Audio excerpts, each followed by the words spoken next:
Hi, folks. Welcome to Rounding Third. I'm Peter Lemieux, and what I do with Rounding Third is I tell baseball stories. Here is what we're going to talk about today. Those of you who are baseball fans, I'm going to put a proposal out to you. It's possible that the greatest baseball player ever is totally unfamiliar to you. What are you talking about? Well, that's my story today, and I want to start it off by telling you a little bit about American history that's not very pleasant. In 1887, there was baseball being played, and players got paid a little bit. That's kind of like beer leagues and things like that. But records were kept.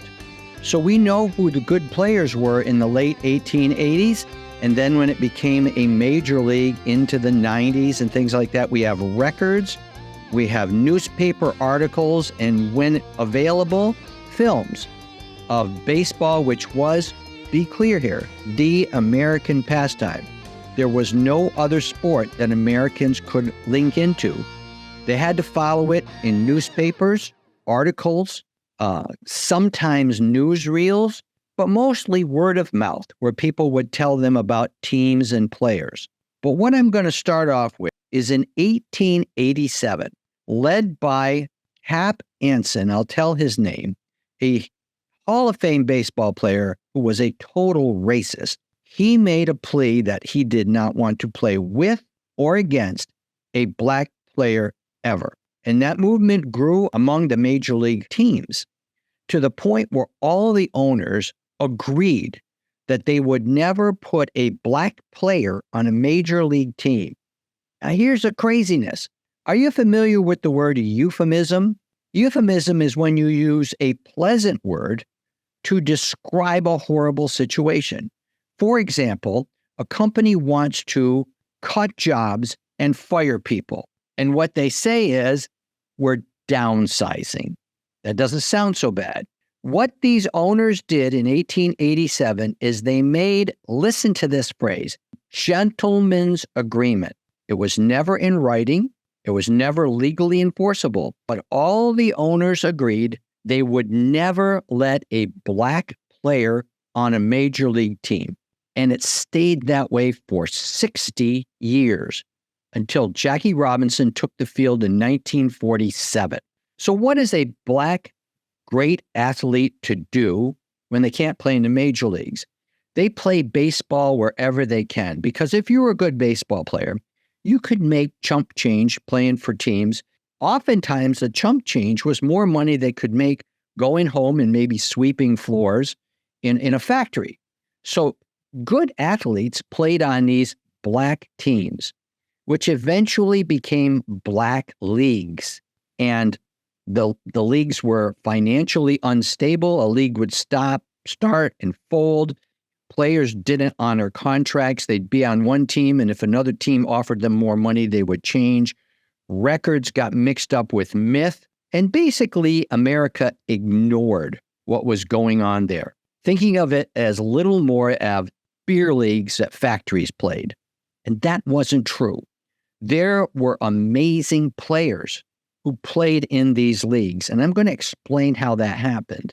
But let's start our story in the late 1930s when the black leagues were more stable. There emerged a team in the middle to late 30s that was superior to every other team in the leagues. They were called the Pittsburgh Crawfords. The owner had collected a lot of money and poured it into getting a great team.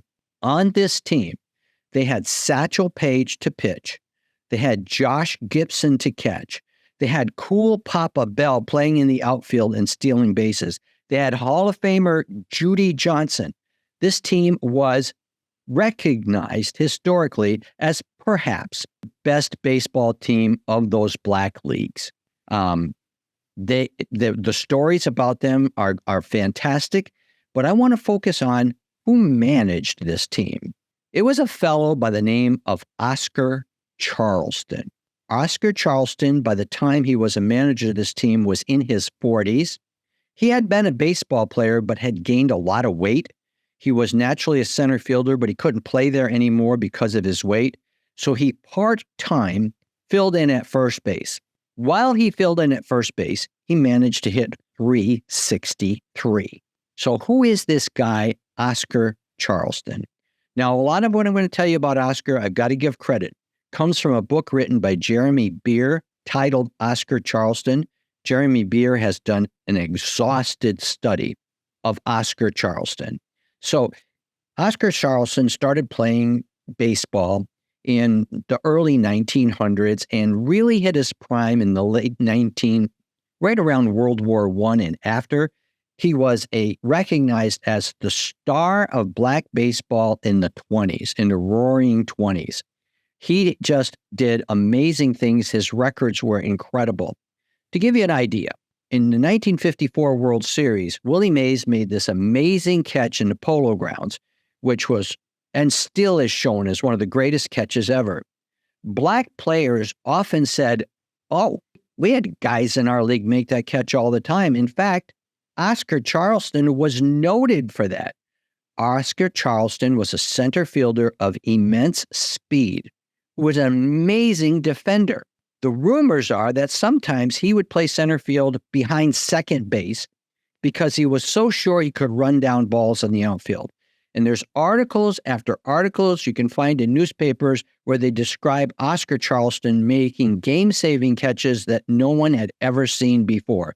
Diving, jumping, running down balls. He was the premier defensive center fielder in the 20s. On top of that, he consistently led all the leagues in home runs, stolen bases, and batting average. He's credited with winning 3 Triple Crowns, which is those 3 items, and holds the second highest career average in all of baseball, behind Ty Cobb, and the 4th highest OPS. He also was a fighter. I was amazed when I read this book. In baseball at those times, fistfights would often break out in the field. It was kind of like hockey. They would fight, cops would come out, they'd break it up, and no one would get thrown out of the game. They'd go back to their position and play again. At one time, a fight broke out, and Oscar joined into it and got the best of people and got arrested. He and a teammate got put in jail. They got out and immediately left the country for fear that they would be imprisoned and went into South America to play baseball. I think they went to Cuba. After the winter was done, they came back. All was forgiven. Oscar was put back on a team. No one ever accused him of being a troublemaker, but if trouble broke out, Oscar did not run from it. Here are some quotes about Oscar. Oscar Charleston was Willie Mays before there was Willie Mays, except he was a better base runner, a better center fielder, and a better hitter. That was from people who played with and against him. But let's get more serious here.